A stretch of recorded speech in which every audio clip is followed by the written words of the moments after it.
Praise lord.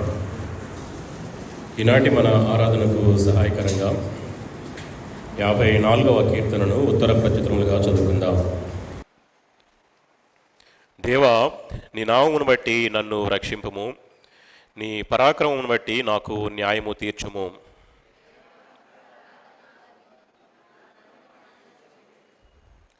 అన్యులు నా మీదికి లేచి ఉన్నారు, బలాఢ్యులు నా ప్రాణము తీయజూచుచున్నారు. వారు తమ ఎదుట దేవుని ఉంచుకున్నవారు కారు.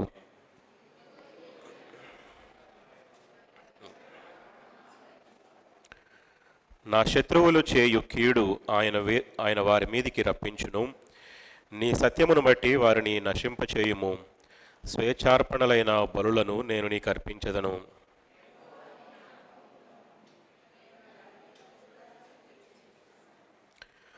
ఆపదలన్నిటిలో నుండి ఆయన నన్ను విడిపించి ఉన్నాడు. నా శత్రువుల గతిని చూచి నా కన్ను సంతోషించున్నది. తలలు వంచుకొని కళ్ళు మూసుకున్నట్లయితే చిన్న ప్రార్థన చేసుకుందాం. ప్రేమగల తండ్రి, పరిశుద్ధమైన దేవా,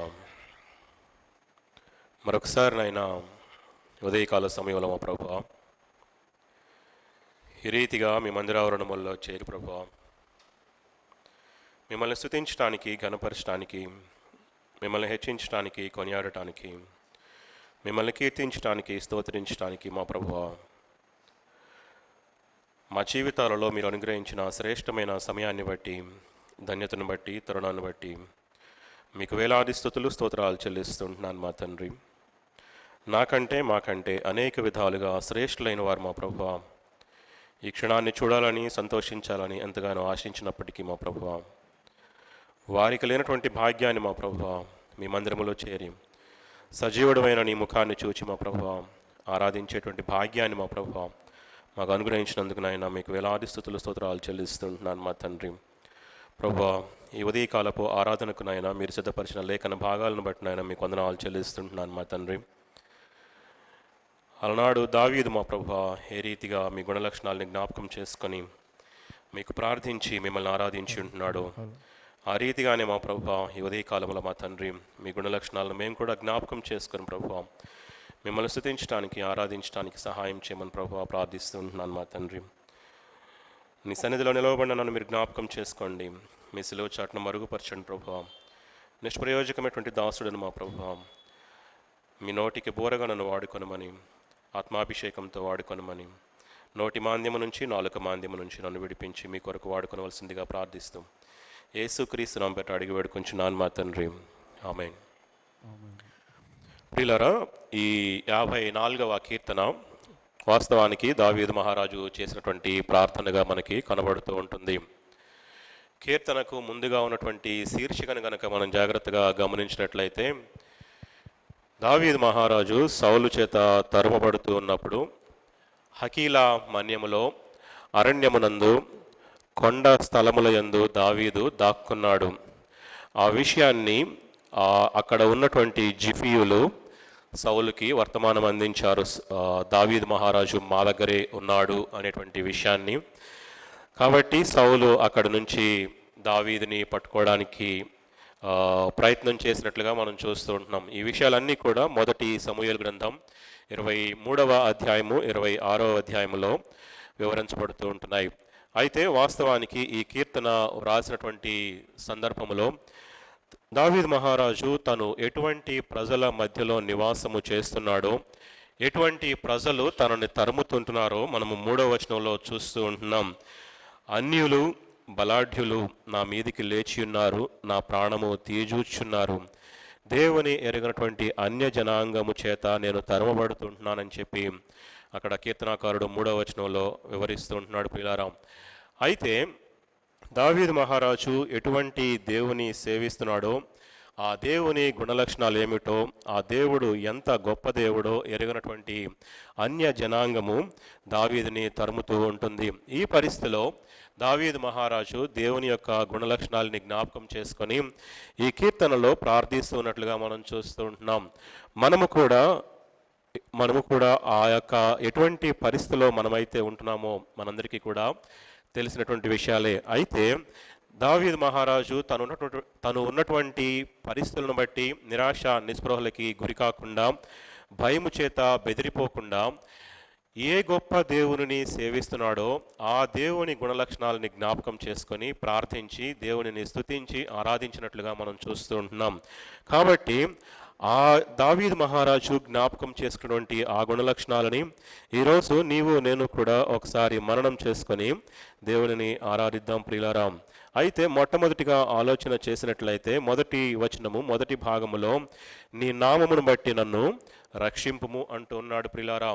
అయితే మొట్టమొదటిగా దేవుడు తప్ప ఈ లోకములో నన్నెవరు కూడా రక్షించలేరు. నేనున్నటువంటి ప్రస్తుతం ఉన్నటువంటి నా పరిస్థితుల్లో దేవుడు తప్ప మరెవరు కూడా నన్ను రక్షించలేరు అని ఎరిగినటువంటి వాడై, దేవుడే నా జీవితంలో నిజమైనటువంటి రక్షకుడు అని ఎరిగినటువంటి వాడై నన్ను రక్షింపుము అని చెప్పి దేవునిని ప్రార్థిస్తూ ఉంటున్నాడు ప్రియులారా. హోషియా గ్రంథం 13వ అధ్యాయము 4వ వచనంలో చూసినట్లయితే, మీరు ఐగుప్తు దేశములో నుండి వచ్చినది మొదలుకొని యెహోవానగు నేనే మీ దేవుడను, నన్ను తప్ప నీవు ఏ దేవునిని ఎరుగవు, నేను తప్ప రక్షకుడును లేడు అని చెప్పి అక్కడ వ్రాయబడుతూ ఉంటుంది ప్రియులారా. అంటే ఆ ఇశ్రాయేలీయులకి వాగ్దానం చేస్తుంటున్నాడు, ఇశ్రాయేలీయులతో మాట్లాడుతూ ఉంటున్నాడు కదా, ఐగుప్తులో నుంచి మిమ్మల్ని విడిపించి రక్షించింది నేను మాత్రమే మీకు దేవుడను, నేను తప్ప అనేటువంటి విషయాన్ని అక్కడ హోషియా గ్రంథంలో రాయబడుతూ ఉంటుంది. యెషయా గ్రంథం 43వ అధ్యాయము 3వ వచనంలో చూసినట్లయితే, యెహోవానగు నేను నీకు దేవుడను, ఇశ్రాయేలు పరిశుద్ధ దేవుడునైన నేనే నిన్ను రక్షించువాడను అని చెప్తూ ఉంటున్నాడు. అక్కడే 11వ వచనంలో కనుక చూసినట్లయితే, నేనే యెహోవాను, నేను తప్ప వేరొక రక్షకుడు లేడు అని చెప్తూ ఉంటున్నాడు ప్రియులారా. మాటి మాటికి మనకి జ్ఞాపకం చేస్తుంటున్నాడు కదా, నీవు వెళ్ళేటువంటి పరిస్థితి ఏదైనప్పటికీ కూడా ఈ లోకములో రాజుల వైపు అధికారుల వైపు చూస్తూ ఉన్నట్లయితే గనక మనల్ని మనం పరీక్షించుకొని సరిచేసుకోవాల్సిన వారమై ఉంటున్నామని చెప్పి దేవుడి ఉదయకాల సమయంలో జ్ఞాపకం చేస్తుంటున్నాడు. మనము దేవుడిని నమ్ముకున్నాము, ఆయన రాజులందరికంటే అధికారులకు అందరికంటే ఎంతో ఉన్నతమైనటువంటి ఔన్నత్యమైనటువంటి దేవుడుగా ఆయన ఉంటూ ఉన్నాడు.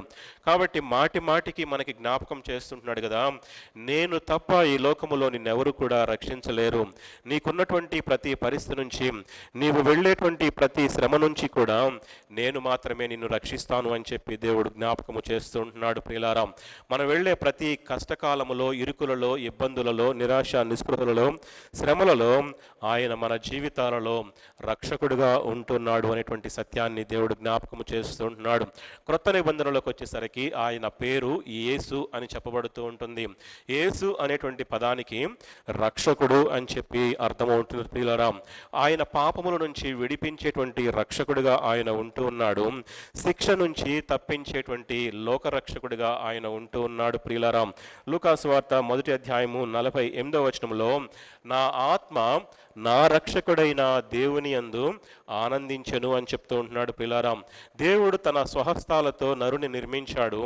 అయితే ఆ నరునిలో ఉన్నటువంటి ఆత్మ ఏదైతే ఉందో, తను చేసినటువంటి పాపాన్ని బట్టి, దేవునికి దూరముగా జరిగిపోవటాన్ని బట్టి, దేవునితో ఎటువంటి సంబంధము సహవాసము లేనటువంటి పరిస్థితిలో దేవుడు జ్ఞాపకం చేసుకుని నీకు నాకు కూడా ఆయనని ఈ లోకానికి శరీరధారిగా పంపించి ఉంటున్నాడు. కారణం ఏంటంటే మన ఆత్మ నశించిపోవటం ఆయనకి ఇష్టము లేదు, మన ఆత్మ ఆ నిత్య నరకములో కాలిపోవటం ఆయనకి ఇష్టము లేదు. కాబట్టి మన ఆత్మని రక్షించేటువంటి రక్షకుడిగా ఆయన ఈ లోకానికి వచ్చినట్లుగా మనం చూస్తూ ఉంటున్నాం ప్రియులారా. అపోస్తల కార్యములు 5వ అధ్యాయము 31వ వచనంలో కనుక చూసినట్లయితే, ఇశ్రాయేలునకు మారు మనస్సును పాపక్షమాపణను దయచేయుటకై దేవుడు ఆయనను అధిపతినిగాను రక్షకునిగాను తన దక్షిణ హస్త బలము చేత హెచ్చించి ఉన్నాడు అని చెప్తూ ఉంటున్నాడు ప్రియులారా. నిజమే. అయితే మారు మనస్సు లేనటువంటి మన జీవితాలకు, పాపము చేత నశించిపోయేటువంటి మన జీవితాలకి, మన ఆత్మ నిత్య నరకములో కాలిపోకుండా ఉండటం కొరకు ఆయన రక్షకుడిగా ఈ లోకానికి వచ్చి ఉంటున్నాడు ప్రియులారా. కాబట్టి కీర్తనాకారుడు మొట్టమొదటిగా జ్ఞాపకం చేసుకున్నటువంటి గుణలక్షణాన్ని రక్షకుడిగా ఆయన అభివర్ణిస్తూ ఉంటున్నాడు ప్రియులారా. రెండవదిగా మనం జ్ఞాపకం చేసుకున్నట్లయితే మొదటి వచనము రెండవ భాగము మొదటి చరణములో ఆయన పరాక్రమవంతుడైనటువంటి దేవుడిగా ఆయనను వర్ణిస్తూ ఉంటున్నాడు ప్రియులారా. 106వ కీర్తనలో ఇశ్రాయేలీయుల జీవితాలలో చేసినటువంటి అనేకమైన పరాక్రమ కార్యాలని అక్కడ కీర్తనకారుడు వివరిస్తూ వస్తుంటున్నాడు. 106వ కీర్తన 2వ వచనంలో చూసినట్లయితే యెహోవా పరాక్రమ కార్యములను ఎవడు వర్ణింపగలడు, ఆయన కీర్తి అంతటిని ఎవడు ప్రకటింపగలడు అని చెప్పి అక్కడ వ్రాస్తుంటున్నాడు. అయితే ఆయన చేసినటువంటి పరాక్రమ కార్యాలని ప్రసిద్ధి చేయడానికి, ఆయన మహాపరాక్రమాన్ని ప్రసిద్ధి చేయడానికి ఆయన తన నామమును బట్టి ఇశ్రాయేలీయులు అనేటువంటి తన ప్రజలని ఆయన రక్షించినట్లుగా మనం చూస్తూ ఉంటున్నాం ప్రియులారా. మన పితరులైనటువంటి ఇశ్రాయేలీయుల జీవితాలలో ఆయన చేసినటువంటి పరాక్రమ కార్యములు అనేకములుగా ఉంటూ ఉన్నాయి. ఆ ఐగుప్తు దేశము నుంచి విడిపించడానికి ఫరో ఎదుట చేసినటువంటి సూచక క్రియలు, అద్భుత కార్యములు ఒక ఎత్తు అయితే, ఎర్ర సముద్రాన్ని పాయలుగా చేయటం, ఆ ఎర్ర సముద్రములో ఆయన వారిని అందరినీ కూడా నడిపించటం, అరణ్య మార్గములో వారిని కొన్ని సంవత్సరాల పాటు పోషించటం, ఎటువంటి కొరత లేకుండా వారికి ఆహారాన్ని, నీటిని సమృద్ధిగా అందించటం, బండ నుండి నీటిని ఉద్భవింపచేయటం, అనేకమైనటువంటి వ్యాధుల బారి నుంచి వారిని కాపాడటం, ఆయనకి వ్యతిరేకంగా తిరుగుబాటు చేసినటువంటి వారిని అందరినీ కూడా ఆ అరణ్య మార్గములోనే నశింపచేయటం, 40 సంవత్సరాలు ఆ అరణ్య మార్గములో వారు ప్రయాణము చేసినప్పటికీ కూడా వారి బట్టలు పాతగిలలేదు, వారి చెప్పులు పాతగిలలేదు, పగలు మేఘస్తంభముగా, రాత్రి అగ్నిస్తంభముగా ఉండి వారిని అరణ్య మార్గములో నడిపించినటువంటి అనేకమైనటువంటి కార్యాలని మనము దేవుని యొక్క బైబిల్ గ్రంథంలో మనము చూస్తూ ఉంటున్నాం. ఈ రీతిగా అనేకమైనటువంటి పరాక్రమ కార్యాలు వారి జీవితాలలో చేసినట్లుగా మనము చూస్తూ ఉంటున్నాం ప్రియులారా. 68వ కీర్తన 35వ వచనములో ఇశ్రాయేలు దేవుడే తన ప్రజలకు బల పరాక్రమములను అనుగ్రహించుచున్నాడు, దేవుడు స్తుతి నొందునుగాక అని చెప్తూ ఉంటున్నాడు. ఆయన పరాక్రమవంతుడైనటువంటి దేవుడై ఉన్నాడు కాబట్టి ఆయనను నమ్మినటువంటి నీవు నేను కూడా మన జీవితాలలో ఎటువంటి నిరాశ నిస్పృహలకి లోను కాకుండా, ఎటువంటి పరిస్థితులు ఉన్నప్పటికీ కూడా మనము భయపడకుండా మన జీవితాలలో కూడా పరాక్రమ కార్యాలను చేయగలగటానికి విశ్వాసులముగా ఆయన మనకి శక్తిని అనుగ్రహిస్తాడు అని చెప్తూ ఉంటున్నాడు ప్రియులారా. కాబట్టి ఆయన మన జీవితాలలో చేసినటువంటి పరాక్రమ కార్యాలను బట్టి మనము ఏ రీతిగా ఆయనను స్తుతించాలి అని గనక ఆలోచన చేసినట్లయితే 21వ కీర్తన 13వ వచనంలో రాస్తుంటున్నాడు కదా, యెహోవా నీ బలమును బట్టి నిన్ను హెచ్చించుకొనుము, మేము గానము చేయుచు నీ పరాక్రమమును కీర్తించదము అని చెప్తూ ఉంటున్నాడు. 150వ కీర్తన 2వ వచనములో ఆయన చేసిన పరాక్రమ కార్యములను బట్టి ఆయనను స్తుతించుడి అని చెప్తూ ఉంటున్నాడు. కాబట్టి ఆయన పరాక్రమవంతుడై ఉండటాన్ని బట్టి, ఆయన చేసినటువంటి పరాక్రమ కార్యాలను బట్టి, ఆయన మన జీవితాలలో జరిగించిన ప్రతి ఒక్క కార్యాన్ని బట్టి ఆయనను మనము స్తుతించవలసిన వారమై ఉన్నాము అనేటువంటి సత్యాన్ని దేవుడు జ్ఞాపకము చేస్తూ ఉంటున్నాడు ప్రియులారా. మూడవదిగా ఆలోచన చేసినట్లయితే మొదటి వచనము 2వ భాగము చివరిలో న్యాయము తీర్చేటువంటి దేవుడుగా ఆయన ఉంటూ ఉన్నాడు ప్రియులారా. అంటే ఆయన న్యాయవంతుడైనటువంటి దేవుడై ఉంటున్నాడు, న్యాయాధిపతి అయినటువంటి దేవుడై ఉంటున్నాడు అనేటువంటి సత్యాన్ని దేవుడు జ్ఞాపకము చేస్తూ ఉంటున్నాడు ప్రియులారా. కీర్తనాకారుడు తన దోషములను బట్టి తనకు న్యాయము తీర్చినటువంటి దేవుడు, తనకు ఎవరైతే అన్యాయము చేశారో, ఎవరైతే ఆ కీర్తనాకారుడి మీద దౌర్జన్యము చేశారో, ఎవరైతే శత్రువులుగా దావీదును తరుముతూ ఉంటున్నారో వారికి కూడా దేవుడు న్యాయము చేస్తాడు అనేటువంటి సత్యాన్ని గ్రహించినటువంటి వాడై, నాకు న్యాయము తీర్చుము, నా పక్షముగా వ్యాజ్యమాడుము అని చెప్పి దేవుడిని వేడుకుంటున్నట్లుగా మనం చూస్తూ ఉంటున్నాం ప్రియులారా. కీర్తనాకారుడు తన జీవితంలో అనేక మంది శత్రువుల చేత బాధించబడ్డాడు. ఒకవేళ ఇక్కడ వ్రాయబడినటువంటి శత్రువు అనేటువంటి మాటను గురించి ఆలోచించినప్పుడు ఒకవేళ సౌలు అయి ఉండవచ్చు, తన కుమార్తెని దావీదుకి భార్యగా చేసినటువంటి వాడై ఉన్నప్పటికీ కూడా, మామ అయి ఉన్నప్పటికీ కూడా, తన జీవితంలో సౌలు జీవితంలో దావీదు మహారాజు ఎంతగానో మేలులు చేసినప్పటికీ కూడా ఆ మేళ్ళన్నిటినీ కూడా మర్చిపోయినటువంటి వాడై అసూయ చేత దావీదుని తరుముతున్నటువంటి ఒక శత్రువుగా మనము లేఖనాల్లో చూస్తూ ఉంటున్నాం. ఒకవేళ ఆ శత్రువు తన గర్భమున పుట్టినటువంటి అబ్షాలోము కూడా అయి ఉండవచ్చు. తన తండ్రి ఉపపత్నులతో ఆ పాపము చేసి చెప్పేసి తండ్రి ప్రాణాన్ని తీయడానికి మరి ఎంతగానో తరిమినటువంటి అబ్షాలోము యొక్క వ్యక్తిత్వాన్ని మనము చూస్తూ ఉంటున్నాం. అయితే దావీదు ప్రయాణములో లేక దావీదు జీవితములో అనేక మంది శత్రువులు, తన కుటుంబీకులే శత్రువులుగా మారినటువంటి ఆ యొక్క సంఘటనలు అనేకము మనము లేఖనాల్లో చూస్తూ ఉంటున్నాం ప్రియులారా. అయితే ఆ శత్రువులందరినీ కూడా నన్ను విడిపించు, నాకు న్యాయము తీర్చు అని చెప్పి దేవాది దేవుని వేడుకుంటున్నట్లుగా మనం చూస్తూ ఉంటున్నాం ప్రియులారా. ఎందుకంటే కీర్తనల గ్రంథముల్లో అనేక మార్లు నీవు నాకు న్యాయము తీర్చు, నాకు న్యాయము తీర్చు, నా పక్షముగా వ్యాజ్యమాడు అనేటువంటి లేఖనాలు అనేకము మనము చూస్తూ ఉంటున్నాం. అయితే ఆయన నీతిమంతులకు దుర్మార్గులకు కూడా ఆయన న్యాయము తీర్చేటువంటి దేవుడుగా ఆయన ఉంటూ ఉన్నాడు. అన్యజనులకు కూడా ఆయన న్యాయము తీర్చేటువంటి దేవుడుగా ఉంటూ ఉన్నాడు. నిశ్చయముగా ఆయన న్యాయము తీర్చేటువంటి దేవుడుగా ఆయన ఉంటూ ఉన్నాడు ప్రియులారా. 96వ కీర్తన 13వ వచనంలో వ్రాయబడినట్లుగా భూజనులకు తీర్పు తీర్చుటకై యెహోవా వేంచేయుచున్నాడు, న్యాయమును బట్టి లోకమునకు, తన విశ్వాస్యతను బట్టి జనములకు ఆయన తీర్పు తీర్చును అని చెప్పి వ్రాస్తూ ఉంటున్నాడు. ఆయన ఈ లోకానికి వచ్చినటువంటి మొదటి రాకడలో తీర్పు తీర్చబడినటువంటి ఒక సాధారణమైనటువంటి మనుష్య కుమారునిగా, ఒక గొర్రె పిల్లగా ఆయన ఈ లోకానికి వచ్చి ఉంటున్నాడు. అయితే ఆయన రెండవ రాకడలో తీర్పు తీర్చేటువంటి రాజులకు రాజుగా, ప్రభువులకు ప్రభువుగా, న్యాయాధిపతిగా ఈ లోకానికి ఆయన రానై ఉంటున్నాడు ప్రియులారా. ప్రకటన గ్రంథం 20వ అధ్యాయము 12వ వచనంలో కనుక చూసినట్లయితే, కొద్దివారేమి గొప్పవారేమి మృతులైన వారందరూ కూడా ఆ సింహాసనం ఎదుట నిలవబడి ఉండుట చూచితిని. అప్పుడు గ్రంథములు విప్పబడెను, మరియు జీవగ్రంథమును వేరొక గ్రంథము విప్పబడెను. ఆ గ్రంథముల యందు వ్రాయబడి ఉన్న వాటిని బట్టి తమ తమ క్రియల చొప్పున మృతులు తీర్పు పొందినట్లుగా మనం అక్కడ చూస్తూ ఉంటున్నాం ప్రియులారా. ఈ లోకములో జీవించినటువంటి ప్రతి ఒక్కరము కూడా నీతిమంతులముగా అయి ఉన్నప్పటికీ, దుర్మార్గులముగా అయి ఉన్నప్పటికీ, విశ్వాసులమై ఉన్నప్పటికీ, అవిశ్వాసులమై ఉన్నప్పటికీ, ఈ లోకములో ఉన్నటువంటి ప్రతి ఒక్కరము కూడా గొప్పవారేమి కొద్దివారే ఆ ధవళ సింహాసనము ఎదుట తీర్పు కొరకు నిలవబడవలసిన వారమై ఉంటున్నాం అనేటువంటి సత్యాన్ని దేవుడు జ్ఞాపకము చేస్తూ ఉంటున్నాడు ప్రియులారా. బహుశా ఈ లోకములో మనము అన్యాయముగా తీర్పు తీర్చబడుతూ ఉండి ఉండవచ్చు, లేక అనేకమైనటువంటి వేదనల మధ్య మనం నలిగిపోతూ ఉండి ఉండవచ్చు. కానీ అంతిమంగా దేవుడు మాత్రమే మన జీవితాలలో నిశ్చయముగా మనకు న్యాయము తీర్చేటువంటి న్యాయాధిపతి అనేటువంటి సత్యాన్ని ఈ ఉదయకాలంలో జ్ఞాపకం చేసుకొని దేవుడిని ఆరాధిద్దాం ప్రియులారా. ఆ తర్వాత 4వదిగా ఆలోచన చేసినట్లయితే 2వ వచనములో నా ప్రార్థన ఆలకించేటువంటి దేవుడు, నా నోటి మాటలు చెవిని పెట్టేటువంటి దేవుడు అని చెప్పి అక్కడ మనకి జ్ఞాపకం చేయబడుతూ ఉంటుంది ప్రియులారా. అంటే మనం చేసేటువంటి ప్రార్థనలు ఆలకించేటువంటి దేవుడు అని చెప్పి మనకు అక్కడ వ్రాయబడుతూ ఉంటుంది ప్రియులారా. 99వ కీర్తన 6-7 వచనాలను కనుక మనం చూసినట్లయితే, ఆయన యాజకులలో మోషే అహరోనులు ఉండిరి, ఆయన నామమును బట్టి ప్రార్థన చేయువారిలో సమూయేలు ఉండెను, వారు యెహోవాకు మొరపెట్టగా ఆయన వారికి ఉత్తరమిచ్చెను అని చెప్పి వ్రాస్తూ, ఎందుకు వారి ప్రార్థనలు అంగీకరించబడినాయి అనేటువంటి ఆ కారణానికి 7వ వచనంలో మనం ఒక చక్కని జవాబును మనం చూడగలుగుతూ ఉంటున్నాం.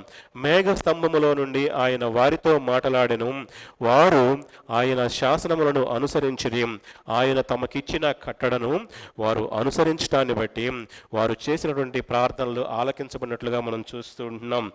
మోషే అహరోనుల ప్రార్థనలు ఆలకించినటువంటి దేవుడు, సమూయేలు యొక్క ప్రార్థన ఆలకించినటువంటి దేవుడు, బైబిల్ గ్రంథంలో అనేక మంది భక్తుల జీవితాలలో వారు చేసినటువంటి ప్రార్థనలను ఆలకించినటువంటి దేవుడుగా ఉన్నాడు అనేటువంటి సత్యాన్ని మనము జ్ఞాపకము చేసుకోవాల్సిన వారమై ఉంటున్నాం ప్రియులారా. యెహోషువ ప్రార్థనని దేవుడు ఆలకించి ఉంటున్నాడు.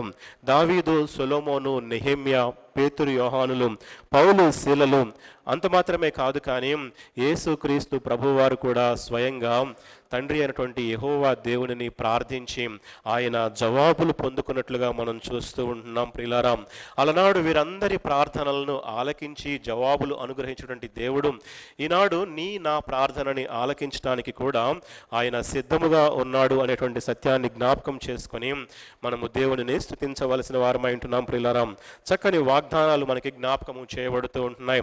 యెషయా గ్రంథం 65వ అధ్యాయము 24వ వచనంలో చూసినట్లయితే ఈ రీతిగా వ్రాయబడుతూ ఉంటుంది, వారు వేడుకొనక మునుపు నేను ఉత్తరమిచ్చెదను, వారు మనవి చేయుచుండగా నేను ఆలకించెదను అంటూ ఉన్నాడు. జకర్యా గ్రంథం 13వ అధ్యాయము 9వ వచనంలో కూడా వారు నా నామమును బట్టి మొర్రపెట్టగా నేను వారి మొరను ఆలకింతును అంటున్నాడు. అంటే నీవు ప్రార్థన చేస్తూ ఉండగానే నీ అవసరతలేంటో ఎరిగినటువంటి దేవుడు, ఆయన నీ ప్రార్థనలు ఆలకించేటువంటి దేవుడు అనేటువంటి సత్యాన్ని మనము జ్ఞాపకము చేసుకోవాల్సిన వారమై ఉంటున్నాం. ప్రియులారా, మన ప్రార్థన ఆయన సన్నిధానానికి చేరక ముందే, మన ప్రార్థన మన నోటి నుంచి వెలువడక ముందే, మనం వేడుకొనక మునిపే ఆయన మన ప్రార్థనలు ఆలకించేటువంటి దేవుడుగా ఉన్నాడు అనేటువంటి సత్యాన్ని జ్ఞాపకం చేసుకొని ఈ ఉదయకాల సమయంలో మనము దేవునిని ఆరాధించవలసిన వారమై ఉంటున్నాం. ప్రియులారా, ఒకవేళ మన హృదయంలో గనక పాపాన్ని లక్ష్యము చేసినట్లయితే 66వ కీర్తన 18వ వచనంలో రాస్తున్నాడు కదా, నా హృదయములో నేను పాపమును లక్ష్యము చేసిన ఎడల ప్రభువు నా మనవి వెనకపోవును అని చెప్తూ ఉంటున్నాడు. ఎప్పుడైతే మనము దేవుని యొక్క కట్టడలను అనుసరించేటువంటి వారముగా ఉంటామో, ఆయన ఆలోచనలకు అనుగుణంగా ఆయన చిత్తానుసారంగా మనం ప్రార్థన చేస్తామో, మన హృదయాభిలాషలు ఎరిగినటువంటి దేవుడు మన ప్రార్థనలు ఆలకించేటువంటి దేవుడుగా ఉంటూ ఉన్నాడు. అదే సమయంలో మన హృదయంలో గనక ఒకవేళ పాపాన్ని లక్ష్యము చేసినట్లయితే, ఒకవేళ మన హృదయంలో పాపాన్ని ఉంచుకొని గనక ప్రార్థన చేసినట్లయితే ఆ ప్రార్థన దేవుడు వినడు, లక్ష్య పెట్టడు అనేటువంటి సత్యాన్ని ఉదయకాల సమయంలో మనకి జ్ఞాపకము చేస్తూ ఉంటున్నాడు. ప్రియులారా, 5వదిగా ఆలోచన చేసినట్లయితే దావీదు మహారాజు దేవుని యొక్క గుణలక్షణాన్ని ఈ రీతిగా జ్ఞాపకము చేసుకుంటున్నాడు. 4వ వచనము మొదటి భాగములో దేవుడే నాకు సహాయకుడు అని చెప్తూ ఉంటున్నాడు. ప్రియులారా, అంటే తను ఉన్నటువంటి ప్రతి పరిస్థితి నుంచి కూడా దేవుడు మాత్రమే నాకు సహాయము చేయగలడు అని ఎరిగినటువంటి ఆ యొక్క దావీదు మహారాజు విశ్వాసాన్ని, నమ్మకాన్ని, నిరీక్షణను మనం ఇక్కడ చూస్తూ ఉంటున్నాం. ప్రియులారా, 30వ కీర్తన 10వ వచనంలో యెహోవా ఆలకింపుము, నన్ను కరుణింపుము, యెహోవా నాకు సహాయుడవై ఉండుము అని చెప్పి అనేక మార్లు కీర్తనల గ్రంథములో దేవునిని వేడుకున్నట్లుగా, దేవుని యొక్క సహాయము కొరకు కీర్తనాకారుడు అర్థించినట్లుగా మనము చూస్తూ ఉంటున్నాం. ప్రియులారా, 40వ కీర్తన చివరి వచనములో నేను శ్రమల పాలై దీనుడనైతిని, నాకు సహాయము నీవే అని చెప్పి దేవుని దగ్గర మొరపెడుతున్నట్లుగా చూస్తూ ఉంటున్నాం. ప్రియులారా, కాబట్టి అనేక మార్లు బైబిల్ గ్రంథంలో నాకు సహాయము నీవే, నీవు తప్ప ఈ లోకములో నాకెవరు కూడా సహాయము చేయలేరు అనేటువంటి రీతిగా కీర్తనాకారుడు అనేక మార్లు అర్థించినట్లుగా మనం చూస్తూ ఉంటున్నాం. ప్రియులారా, ప్రభువు నాకు సహాయుడై ఉండగా నేను ఎవరికి కూడా భయపడను, నరమాత్రుడు నాకేమి చేయగలడు అనేటువంటి ప్రశ్నని కీర్తనాకారుడు సంధించినట్లుగా మనం చూస్తూ ఉంటున్నాం.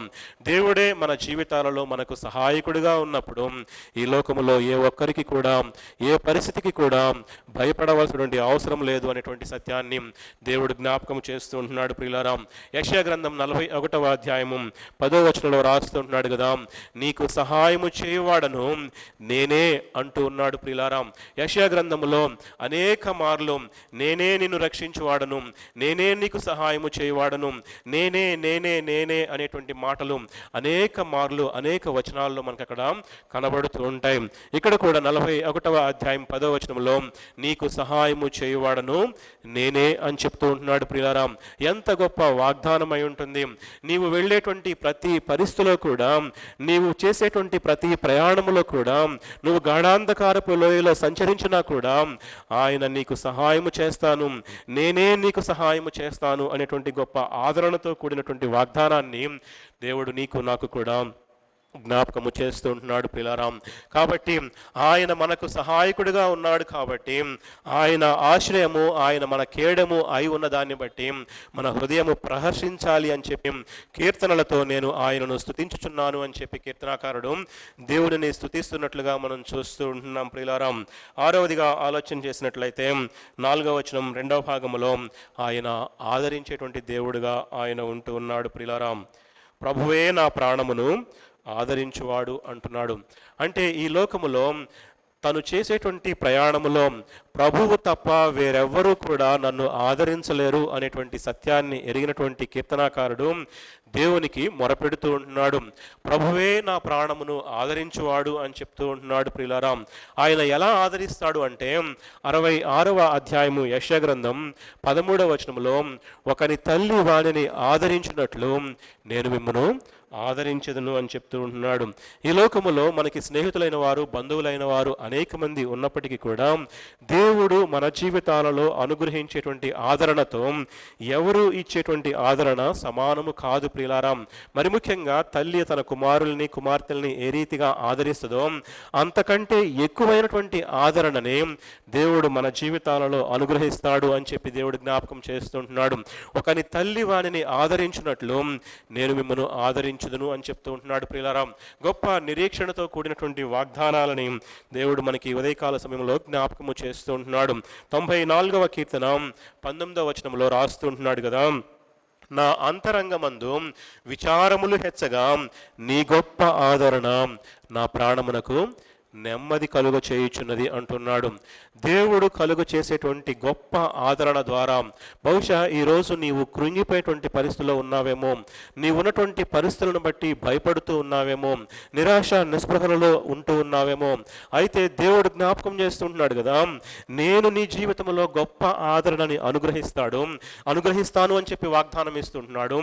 ఆయన అనుగ్రహించేటువంటి ఆ గొప్ప ఆదరణ ఎలా ఉంటుంది అంటే మన ప్రాణానికి శాంతిని, సమాధానాన్ని, నెమ్మదిని మన జీవితాలలో కలిగించేది అని చెప్పి దేవుడు జ్ఞాపకము చేస్తుంటున్నాడు. ప్రియులారా, అయితే క్రొత్త నిబంధనలో త్రిత్వములో భాగమైనటువంటి పరిశుద్ధాత్మ దేవుడిని ఆదరణకర్తగా అభివర్ణిస్తూ ఉంటున్నారు క్రొత్త నిబంధనలో.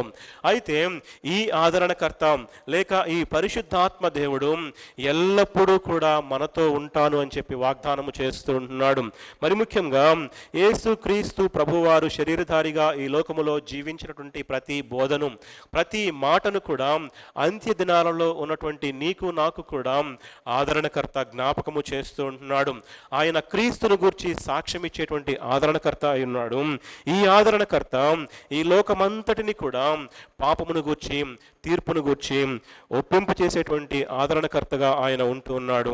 మరి ముఖ్యంగా విశ్వాసులమైనటువంటి మన జీవితాలను సర్వసత్యములోనికి నడిపించేటువంటి ఆదరణకర్తగా ఆయన తన పాత్రను పోషిస్తూ ఉన్నట్లుగా మనం చూస్తూ ఉంటున్నాం. ప్రియులారా, చివరిగా ఆలోచన చేసినట్లయితే 7వ వచనం మొదటి భాగంలో ఆయన విమోచకుడు అని చెప్పి దేవుడు జ్ఞాపకము చేస్తూ ఉంటున్నాడు. ప్రియులారా, ఆపదలన్నిటిలో నుంచి కీర్తనాకారుడిని విడిపించినటువంటి గొప్ప విమోచకుడిగా ఆయన ఉంటూ ఉన్నాడు. 34వ కీర్తన 4వ వచనంలో భయములన్నిటిలో నుండి నన్ను విడిపించిన విమోచకుడు అని చెప్పి సాక్ష్యమిస్తూ ఉంటున్నాడు.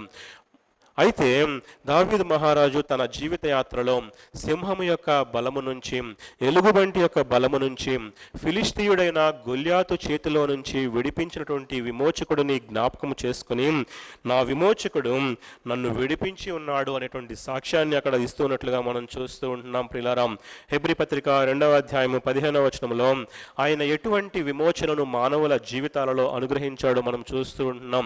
ఆయన దేవుడై ఉన్నప్పటికీ కూడా ఈ లోకానికి శరీరాన్ని ధరించుకొని ఆయన ఈ లోకానికి రక్తమాంసములలో పాలివాడై అపవాదిని మరణము ద్వారా నశింప చేయడానికి, మరి ముఖ్యముగా పాపము చేత, అపరాధముల చేత చచ్చిన స్థితిలో ఉన్నటువంటి మానవుడిని జ్ఞాపకం చేసుకొని మరణ భయము చేత పాప దాస్యమునకు లోబడిన వారిని విడిపించడానికి ఆయన విమోచకుడిగా ఈ లోకానికి వచ్చినట్లుగా మనం చూస్తూ ఉంటున్నాం. ప్రియులారా, అయితే ఆనాడు దావీదు అన్యుల మధ్యలో, దేవుని ఎరుగని వారి మధ్యలో, శత్రువుల మధ్యలో ఉండి దేవుని గుణలక్షణాలని జ్ఞాపకం చేసుకున్నటువంటి దావీదు మహారాజు ఈరోజు నీకు నాకు కూడా అటువంటి గుణలక్షణాలని మరొకసారి జ్ఞాపకం చేస్తూ ఉంటున్నాడు. ప్రియులారా, దేవుడు మాత్రమే మన జీవితాలలో రక్షణని అనుగ్రహించేవాడని, దేవుడు మాత్రమే మన జీవితాలలో పరాక్రమ కార్యాలు చేయగలిగేటువంటి దేవుడని, ఒకవేళ ఈ లోకములో మనం అన్యాయంగా తీర్పు తీర్చబడుతూ ఉంటున్నప్పటికీ కూడా ఆయన నిశ్చయముగా మన జీవితాలలో న్యాయము తీర్చేటువంటి చేసేటువంటి దేవుడని,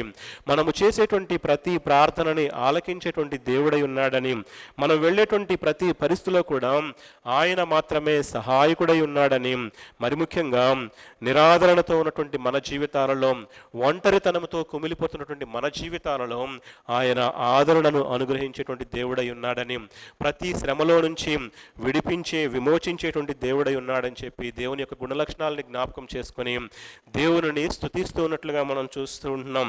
6వ వచనం మొదటి భాగంలో దేవుని గుణలక్షణాలను జ్ఞాపకం చేసుకోవటం మాత్రమే కాదు, కానీ యెహోవా నీ నామము ఉత్తమము అని జ్ఞాపకం చేసుకొని దేవునికి కృతజ్ఞతాస్తుతులు చెల్లిస్తుంటున్నట్లుగా, దేవునికి స్వేచ్ఛార్పణలు బలులు అర్పిస్తున్నట్లుగా మనం చూస్తున్నాం ప్రియులారా. అదే రీతిగా నిన్న నేడు నిరంతరము కూడా మార్పు చెందినటువంటి దేవుడు, అలనాడు దావీదు మహారాజు ఏ దేవుని గుణలక్షణాలను జ్ఞాపకం చేసుకున్నాడో, ఈనాడు నీవు నేను కూడా ఆ దేవుని గుణలక్షణాలను జ్ఞాపకం చేసుకొని దేవుని ఆరాధిద్దాం, స్తుతిద్దాం. అట్టి కృప, అట్టి దీవెన, అట్టి ధన్యత చేరివచ్చిన ప్రతి ఒక్కరికి కూడా పరిశుద్ధాత్మ దేవుడు అనుగ్రహించి నడిపించునుగాక.